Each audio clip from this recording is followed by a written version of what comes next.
Sending love and blessings to you all. It's been a while since I've been on camera, but it is my 37th birthday. So for those who know me know I've always been a bit of a philosopher, and I've got so many social opinions and views, and I thought I'd start putting some of those views to paper or to video. So I thought I'd start making a few videos about some of the topics that I think are extremely important global issues. So please note I've got my phone in my hand at the moment, but I'm not actually checking my phone while I'm making this video. I've got my notes on my phone, so that's why I'm going to be looking at my phone while I'm making this video. Just to let you know that I'm not just checking my messages or anything. So let's get right to it. I thought for the first video I would discuss one of the topics that is perhaps one of the most important topics of today. There are so many important topics today, and I hope to be discussing some more of those later. But for today, I thought I would focus on one of the major ones. So, the first issue I would like to talk about is the issue of child abuse in the family home. There are millions of homes across the UK, Europe, the world. Family units abound, and society often feels that what happens behind closed doors in a family unit is no one else's business. I have no intention of interfering, but the fact is we have perhaps millions of homes across the globe where young, defenceless children are being trapped and are at the sheer mercy of extremely cruel abusers. While women who suffer domestic abuse can leave their partners and find shelter, a child experiencing abuse in the family home, often at the hands of their guardian or parents, is stuck with their abuser for perhaps 18 years. In England, for example, the average life sentence for a murderer is 15 years. Children growing up in such circumstances have no idea of any other type of lifestyle outside their home.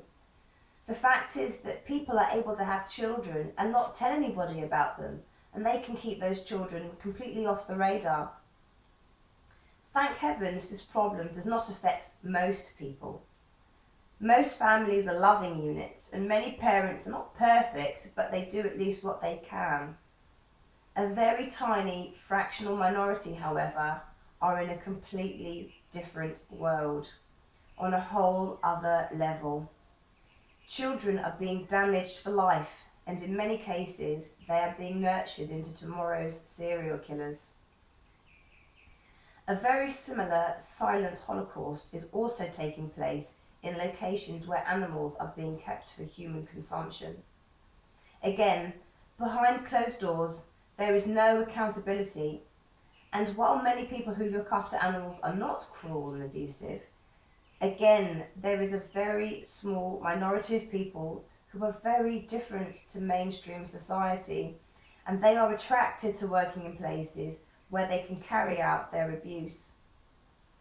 In such circumstances, no one is coming to save the animals, who are by their nature full of love, and they are simply at the mercy of people who take out their furious anger and confusion on the defenceless. The world consumes about 60 billion animals a year, and each and every one is brutally hurt, and very often they are kept in conditions that are similar to the Nazi concentration camps. I mean, just think about the global energies that must be being generated when 60 billion living beings are experiencing extreme pain and torture. So, a few years ago, I developed what I called a psycho-situational model for eliminating abusive behaviours, and I've put some links to further information below in the video description. In this model, I attempt to demonstrate that cruelty is a product of both the mind of the perpetrator as well as the existence of an opportunity in which a cruel act can take place. In terms of the mind of the perpetrator, there is a difference between intentional cruelty and unintentional cruelty. For example, a perpetrator may not realise what they're doing is harmful. Take, for instance, the owner who leaves their pets chained up outside all day because their culture has told them that those things are acceptable or normal. Whether the cruelty is intentional or unintentional, the main issue remains the mind of the guardian who has dominion over the vulnerable dependent. The other aspect of the strategy is the situation that permits a cruel act to take place. For example, a deliberate abuser may have the mental intention to harm a child, but they will not be able to do so if they cannot gain access to the child in a private location. Cruel acts cannot take place in factory farms, for example, where CCTV cameras have been installed. In this way, we have a better chance of preventing cruelty where the location is public. Situations may, however, be more difficult to avoid in private places, such as the family home, where no one is able to see. So, the model I developed suggests that an approach to tackling abuse and cruelty must take both aspects into account. We must consider the minds of the people who carry out cruel acts against others, and we must also reduce the opportunities for cruel acts to occur. I have always been interested in education, and one thing that I really noticed as an adult is the lack of school education that helps children to deal with their emotions or to deal with difficult circumstances. Children who can't concentrate in school because their home life has been too difficult or too disruptive. Children who have experienced injustice after injustice and become deviant as a way to rebel against their circumstances. Through school education, we have a way to make sure that we can reach the minds of children so they can cope with the abuse they experience, but also so they can learn to understand it and understand the way they feel, so they do not go on to repeat the behaviours themselves in adulthood. We teach children how to do sums, but we have not been teaching them how to cope with the harsh realities of life. And some children have to face really harsh realities that we couldn't face as adults, all alone for years and years and years.